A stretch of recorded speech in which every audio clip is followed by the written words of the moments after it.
Hello friends, welcome to Kismis Kitchen. ഇന്ന് ഞാൻ വന്നിട്ടുള്ളത് ടേസ്റ്റി ആയിട്ടുള്ള ഒരു മട്ടൺ സ്റ്റൂവിൻ്റെ റെസിപ്പി ആയിട്ടാണ്. ഇത് അപ്പത്തിൻ്റെയും ഇടിയപ്പത്തിൻ്റെയും പത്തിരിയുടെയൊക്കെ കൂടെ കഴിക്കാൻ പറ്റിയ ഒരു പെർഫെക്റ്റ് കോമ്പിനേഷനാണ്. പിന്നെ നിങ്ങൾക്ക് ഈ വീഡിയോ ഇഷ്ടമായെങ്കിൽ സബ്സ്ക്രൈബ് ചെയ്യാൻ മറക്കരുത് കേട്ടോ. അതിനടുത്തുള്ള ബെൽ ബട്ടണിലെ ഓൾ എന്ന ഓപ്ഷനും കൂടി ക്ലിക്ക് ചെയ്താൽ ഞാനിടുന്ന പുതിയ വീഡിയോസിൻ്റെയൊക്കെ നോട്ടിഫിക്കേഷൻ നിങ്ങൾക്ക് ഫോണിൽ കിട്ടും. അപ്പോൾ നമുക്കിനി മട്ടൺ സ്റ്റൂ എങ്ങനെ ഈസി ആയിട്ട് തയ്യാറാക്കാമെന്ന് നോക്കാം. സ്റ്റൂ തയ്യാറാക്കാനായിട്ട് ഞാനിവിടെ 1/2 കിലോഗ്രാം മട്ടൺ എടുത്തിട്ടുണ്ട്. ഇതിലേക്കിനി 1 ടേബിൾ സ്പൂൺ ഇഞ്ചി വെളുത്തുള്ളി പേസ്റ്റ് ചേർക്കാം, 1/2 ടേബിൾ സ്പൂൺ നാരങ്ങാനീര്, 1/2 ടീസ്പൂൺ കുരുമുളക് പൊടി, 1/4 ടീസ്പൂൺ മഞ്ഞൾപ്പൊടി, ആവശ്യത്തിന് ഉപ്പ്. ഇനി ഇത് കൈകൊണ്ട് നന്നായിട്ട് തിരുമ്മി യോജിപ്പിക്കാം. ഇനി നമുക്കിതൊരു അരമണിക്കൂർ സമയത്തേക്കൊന്ന് അടച്ചു വയ്ക്കാം. ഇനി ഇതിലേക്കുള്ള ഗ്രേവി തയ്യാറാക്കാനായിട്ട് ഞാനിവിടെ 1 സവാള എടുത്തിട്ടുണ്ട്. ഇനി നമുക്ക് ഈ സവാളയൊന്ന് ചെറുതായിട്ട് അരിഞ്ഞെടുക്കാം. പിന്നെ വേണ്ടത് 2 ചെറിയ പച്ചമുളക് അരിഞ്ഞത്, 3 അല്ലി വെളുത്തുള്ളിയും 1 ചെറിയ കഷ്ണം ഇഞ്ചിയും നീളത്തിലരിഞ്ഞതും. ഇതിലേക്കുള്ള മസാല തയ്യാറാക്കാനായിട്ട് 1/2 ടേബിൾ സ്പൂൺ പെരിഞ്ചീരകം, 1/2 ടീസ്പൂൺ കുരുമുളക്, 2 ഗ്രാമ്പൂ, ഈ വലുപ്പത്തിലുള്ള കറുവപ്പട്ട, പിന്നെ 2 ഏലക്കായും എടുത്തിട്ടുണ്ട്. ഇനി നമുക്കിതൊന്ന് പൊടിച്ചെടുക്കാം. പൊടിച്ചെടുക്കുമ്പോൾ തീരെ പൊടിയായിട്ട് പൊടിക്കേണ്ട ആവശ്യമില്ല, ഇതുപോലെ ചെറിയ തരിയോടുകൂടി പൊടിച്ചെടുത്താൽ മതി. പിന്നെ ഞാനിവിടെ 1 കപ്പ് ചിരകിയ തേങ്ങ എടുത്തിട്ടുണ്ട്. ഇനി നമുക്ക് കുറച്ച് വെള്ളം കൂടി ചേർത്ത് മിക്സിയിലൊന്ന് അടിച്ചിട്ട് ഇതിൻ്റെ പാല് പിഴിഞ്ഞെടുക്കാം. ഇത് 1-ാം പാലും 2-ാം പാലും കൂടിയാണ്. പിന്നെ 2-ാം പാൽ എടുക്കുമ്പോൾ വളരെ കുറച്ച് വെള്ളം ചേർത്തിട്ട് എടുത്താൽ മതി. ഇപ്പോൾ അരമണിക്കൂർ കഴിഞ്ഞിട്ടുണ്ട്. ഇനി നമുക്ക് ഈ മട്ടൺ ഒന്ന് കുക്കറിൽ വേവിച്ചെടുക്കാം. ഇതിലേക്കിനി 1/4 കപ്പ് വെള്ളം കൂടി ചേർത്ത് കൊടുക്കാം.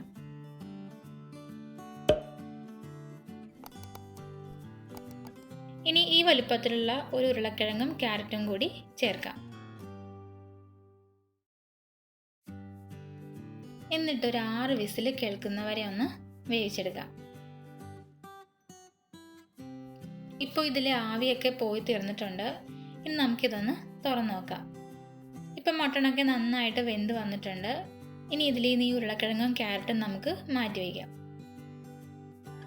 ഇനി നമുക്ക് മട്ടൺ സ്റ്റൂ തയ്യാറാക്കാം. ചൂടായ കടായിലേക്ക് ആവശ്യത്തിന് വെളിച്ചെണ്ണ ചേർത്ത് കൊടുക്കാം. വെളിച്ചെണ്ണയ്ക്ക് പകരം നെയ്യ് ചേർത്താലും മതി. വെളിച്ചെണ്ണ ചേർക്കുമ്പോഴാണ് എനിക്ക് കുറച്ചുകൂടി ടേസ്റ്റ് ഉള്ളതായിട്ട് തോന്നിയിട്ടുള്ളത്. അപ്പോൾ നിങ്ങൾക്ക് നെയ്യിൽ തയ്യാറാക്കണതാണ് ഇഷ്ടമെങ്കിൽ അങ്ങനെ ചേർത്താൽ മതി. ഇനി ഇതിലേക്ക് കുറച്ച് കാഷ്യൂനട്ട് ചേർത്ത് കൊടുക്കാം.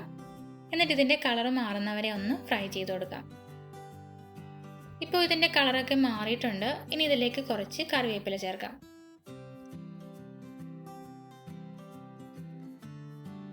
ഇനി അരിഞ്ഞു വെച്ചിരിക്കുന്ന സവാളയും ഇഞ്ചിയും വെളുത്തുള്ളിയും പച്ചമുളകും കൂടി ചേർക്കാം.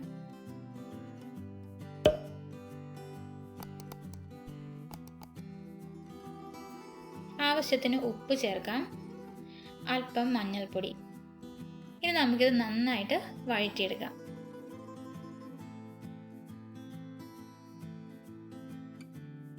ഇപ്പോൾ ഇത് നന്നായിട്ട് വഴറ്റിയെടുത്തിട്ടുണ്ട്.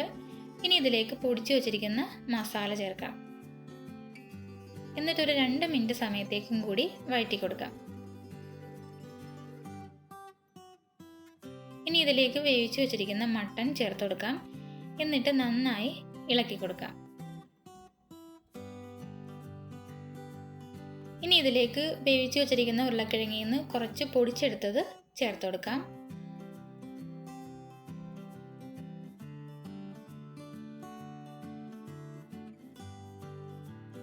ഇനി ബാക്കിയുള്ള ഉരുളക്കിഴങ്ങും ക്യാരറ്റും ചെറുതായിട്ട് അരിഞ്ഞതും കൂടി ചേർത്ത് കൊടുക്കാം. ഇനി ഇത് നന്നായിട്ടൊന്ന് ഇളക്കി കൊടുക്കാം. ഇനി ഇതൊരു 5 മിനിറ്റ് സമയത്തേക്ക് മീഡിയം ഫ്ലെയിമിൽ അടച്ചു വയ്ക്കാം. അപ്പോഴേക്കും ഈ മസാലയൊക്കെ മട്ടണിലും ഈ ഉരുളക്കിഴങ്ങിലും ഒക്കെ നന്നായിട്ട് പിടിക്കും.